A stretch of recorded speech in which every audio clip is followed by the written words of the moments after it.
A nation divided by fear. Studies reveal widespread lack of social trust. By David Briggs, December 28, 2015. Source URL: http://blogs.third.com/trend/featured/a-nation-divided-by-fear-social-lack-of social trust. 56% of Americans believe houses or rooms can be haunted. 1 in 5 believes Bigfoot is a real creature, about the same percentage are afraid of zombies.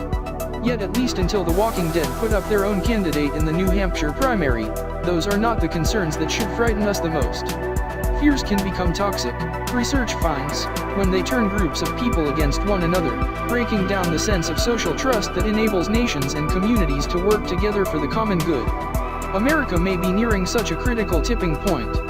A new set of studies surveying fears in 2014 and 2015 offer insights into how much we are afraid of one another. Here are some key findings from the Chapman Survey of American Fears. Almost twice as many Americans said you cannot be too careful in life as opposed to saying most people can be trusted. Among young adults, nearly 3 times as many were more likely to be careful than trusting. Half of Americans said they are at least somewhat afraid of people they do not know. Fewer than half said they would feel safe helping a stranger who ran out of gas on the road.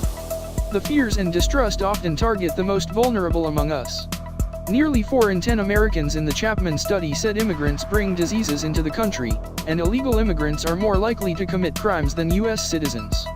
By a significant margin, Americans have the warmest feelings toward whites, with a rating of 74 on the feeling thermometer scale in the study. Way down toward the bottom, below even immigrants and just slightly ahead of atheists, are Muslims, with a rating of 50 on the scale.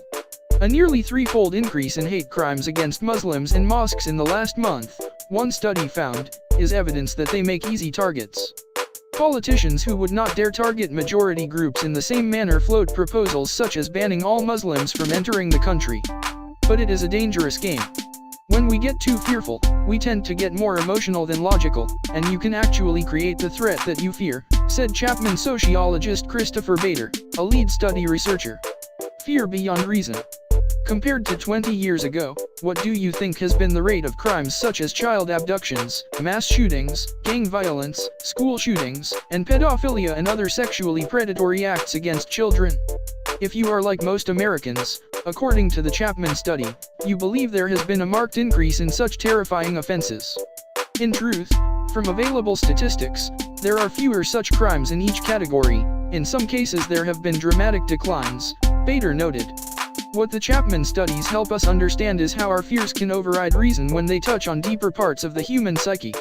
These include our fears of things Americans perceive as beyond their control, such as the government and advances in technology, Bader said. So, in the 2015 Chapman study, despite little evidence of major scandals, the greatest fear was of government corruption, with 58% saying they were either very afraid or afraid of such malfeasance. The next 2 top fears were of cyber-terrorism and corporate tracking of personal data, followed closely by the fear of a terrorist attack.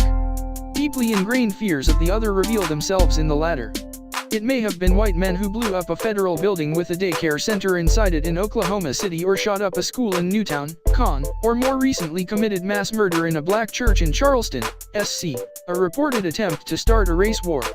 But those atrocities are largely interpreted as individual acts of terrorism. In contrast, our innate fears of people who are different enable us to assign collective responsibility, and engage in indiscriminate measures of reprisal, to groups that are different, several studies have found. However, too much fear based on too little reality can have dangerous consequences. In the case of crime, a reasonable amount of concern can lead people to take responsible action, such as forming block watches or looking out for one another in public places such as parks, Bader noted. However, ramp up the fear of crime too much, and it can be overwhelming, leading people to avoid public parks and neighborhood walks.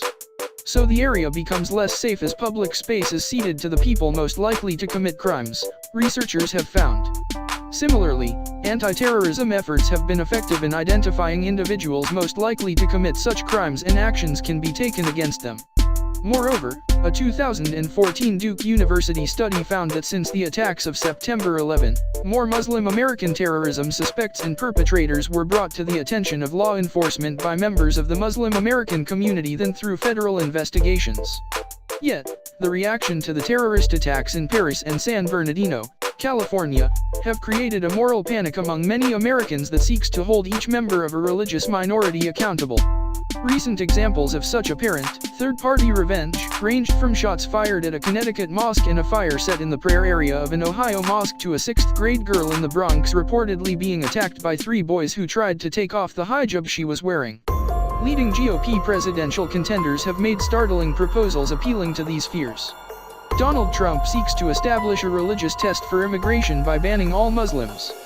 Ted Cruz proposes the revenge fantasy of carpet bombing ISIS into oblivion. Yet the available research suggests this type of indiscriminate response is a road to a downward cycle of violence and persecution, heightening tensions, and increasing grievances that potentially feed violence. So how can we build social trust and become a safer society?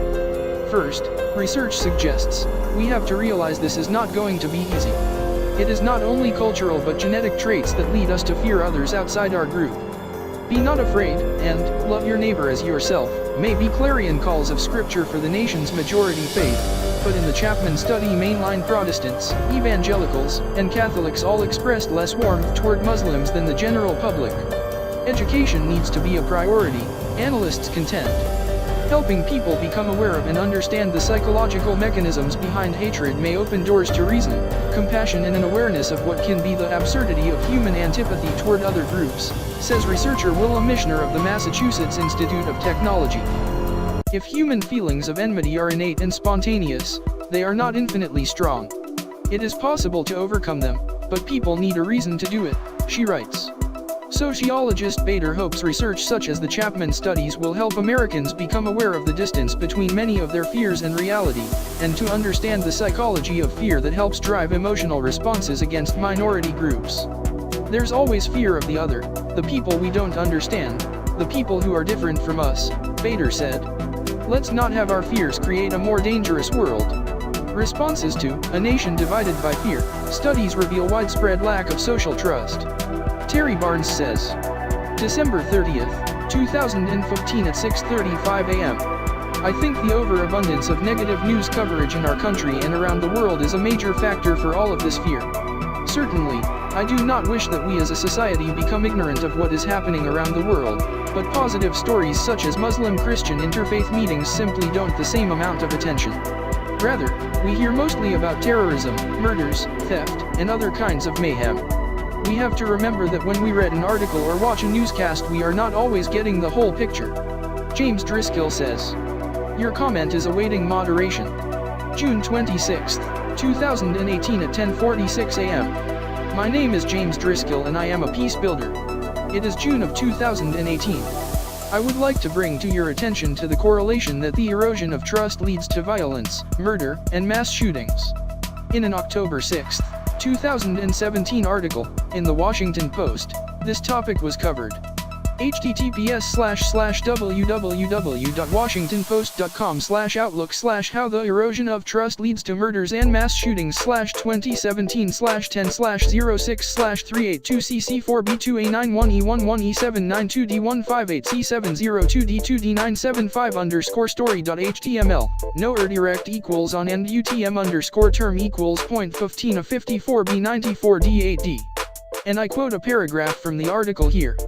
But while we all know from experience that shootings can lead to faltering trust, the reverse appears to be true as well.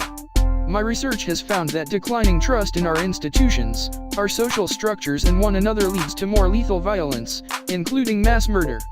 As abstract as these sentiments may seem, they predispose certain people to kill. In fact, they explain homicide rates better than any other factor, including unemployment, guns, drugs, or a permissive justice system. This article has been offered to YouTube as an animated video presentation of the topic. You may link to the full presentation of this article here. Erosion of #social trust, how the erosion of trust leads to mass shootings.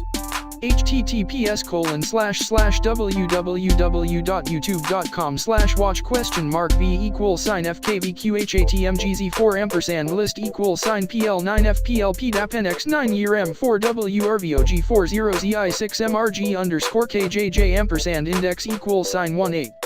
There is also March 17, 2018 Washington Post article that has the topic of social trust mentioned in it.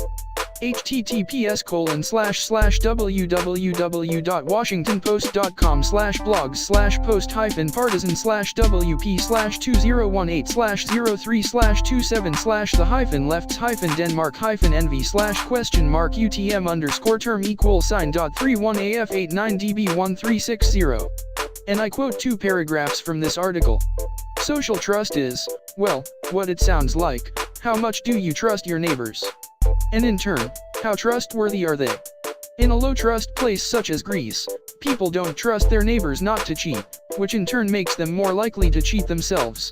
Because why should you stay honest when everyone else is getting away with something? This affects everything, whether people pay their taxes, whether they take benefits they don't really need, how easy it is to regulate companies. And social trust also works as a productivity booster, because you can do away with a lot of the cumbersome monitoring that is ubiquitous in modern societies: the supervisors who oversee low-level workers, the store clerks who keep an eye on the customers. Every worker who is not making sure that people don't steal or shirk can be re-employed doing something that actually increases output. The United States simply doesn't have that level of trust. And while it would be nice to think that we could get there if companies and government simply stopped acting so suspicious, the fact is that they frequently act suspicious because, well, Americans cheat more than Danes do. Compare, for example, the American and Danish rates of tax evasion. Moreover, the mutual suspicion that Americans feel for each other restricts the range of politically feasible policies. Even if people aren't cheating on benefits, if there is a widespread social belief that your fellow citizens might, you will not be willing to support a generous welfare state. This helps explain why support is highest for old age benefits in the United States. It's hard to fake turning 65.